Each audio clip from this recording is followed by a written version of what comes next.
Alright, so we started a microeconomics series earlier on in first semester.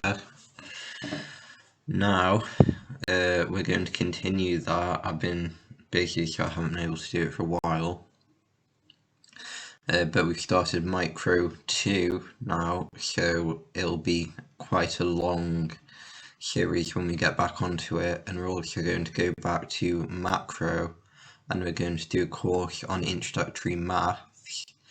However, I feel like to understand a lot of stuff in Micro 2 and Macro 2, you need a good understanding of statistics, and seeing as we've got this new introductory statistics course, I thought I may as well translate what we've covered in the lectures to quick 10-minute videos to basically summarize everything that you basically have to know in it.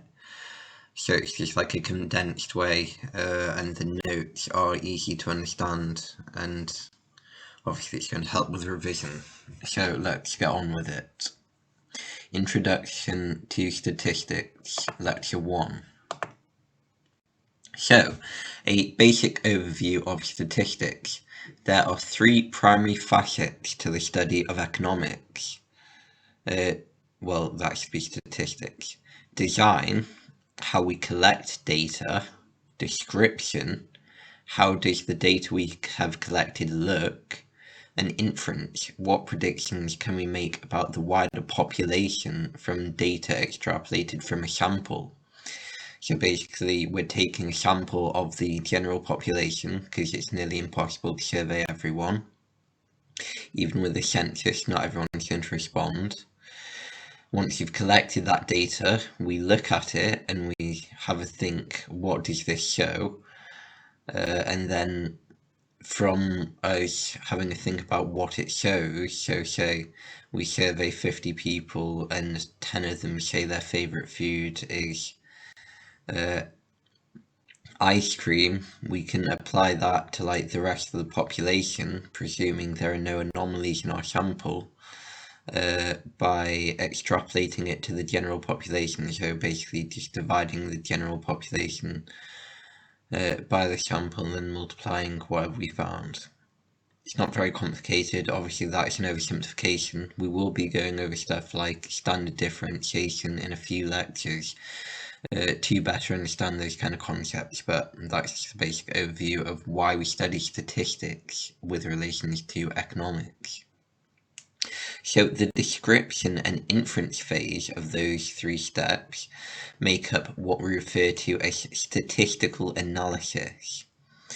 Statistics has practical applications in economics, as it can aid us in predicting consumer behaviour based on empirical probability, which obviously has profound importance to macroeconomics in particular when it comes to issues such as inflation, as inflation is primarily driven by consumer behaviour rather than intrinsic market fundamentals. So, having a look at variables themselves, in statistics, variables measure the characteristics of entities. Such entities may be singular individuals, so you or me, but entities can also be larger institutions such as households or companies. Since the feature of interest varies from entity to entity, so in an individual we may look at something like eye colour or hair colour, whereas in a household we may look at something like household income. We dub the features of interest variables. All variables then fall into one of the three following categories. They are either categorical or continuous variables, and making a note that categorical variables may be nominal or ordinal. And obviously we also have count variables. Now let's have a look at what that actually means. So continuous or interval variables are measured on a continuous scale that is theoretically infinite. For example, income, height, or IQ. Because obviously theoretically that can go on for infinity. In theory, that is. Obviously not in reality. You're not going to get a million IQ, but the point's the same. We also have categorical or discrete variables, which is when a variable falls into distinct categories, such as race or gender. It's like you're not going to have like an in-between of that. You're not going to like, when it comes to IQ, you can measure that like 100 compared to like 120, whereas with categorical variables, like that there is no linear progression for them. They're just like basic intrinsic characteristics. So like if we go back to eye color, we can't really order them. And then that brings us on to our next point. Categorical variables can either be nominal, meaning they have no intrinsic order and are ordered by some extrinsic standard, such as the alphabet. So a good example of this would be race, or eye color, or hair color. We would have to order it on our tables where we gather our statistics based on some arbitrary factor. There is no objective standard that's obvious to order them. And then conversely, we also have ordinal variables, meaning they do have an intrinsic order, such as education level. As if you're plotting a table, you can see some linear progression with like people that finished primary school, people that finished high school, people who finished sixth form, and undergraduates and postgraduates. And then we have count variables, which are quite simply variables you can count, such as the number of visits to the doctor per year. Now, an interesting thing to point out when it comes to count variables is that although they seem as though they are continuous in the same way as height, they are in fact discontinuous, as you cannot attend 1.36 visits to the doctor per year. That being an example. So if it was continuous, you could theoretically go on for infinity and like use smaller and smaller scales, but since like you can't go to half a doctor visit or a third of a doctor visit, they are considered discontinuous. So in statistics, data is generally collected on a macro level from a sample, as we mentioned earlier, and we make inferences based on the sample to the data's macro applications by extrapolating the data.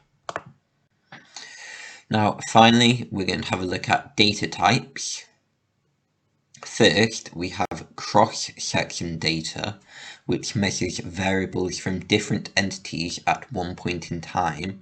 So, for example, exchange rates of different countries on February 16th, 2023, which is today. We also have time series data, which involves measuring variables from the same entity at different points in time. So, for example, the exchange rate of the pound to the euro between the years 2003 and 2023. And then we bring both those together when we look at panel data, which is a combination of both cross-section data and time series data. So it is number of entities observed over time. When dealing with large numbers, we often create an index series which reflects the growth of a series from a base year. So there's a calculation there, 100 multiplied by the value of the data given over value at the base period.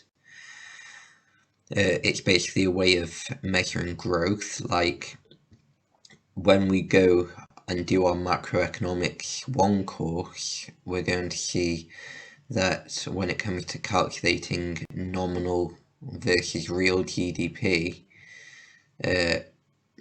when we calculate real GDP, we go over a similar process where we are taking a base year and we are putting that under the value of, say, inflation at the given year we're interested in, and that will give us a decimal and then multiply it by 100 to get a percentage.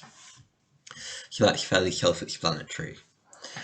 So finally, since it is almost impossible to gather data from entire populations, we generally measure responses given by a sample and extrapolate responses to the general population. This can be flawed, as anomalies in the sample may result in our extrapolation not reflecting the general population. Also, samples are typically chosen at random, which can skew the reliability of the data. Besides, with regards to a census, participation rates will realistically never reach 100%, as we mentioned earlier. So that's it for the first lecture of Introductory Statistics. Hopefully that was a fairly good condensation of about an hour's worth of lecture material. Because realistically we don't need to be here all day, we may as well condense the data to a way that's easy to understand, and you can basically cram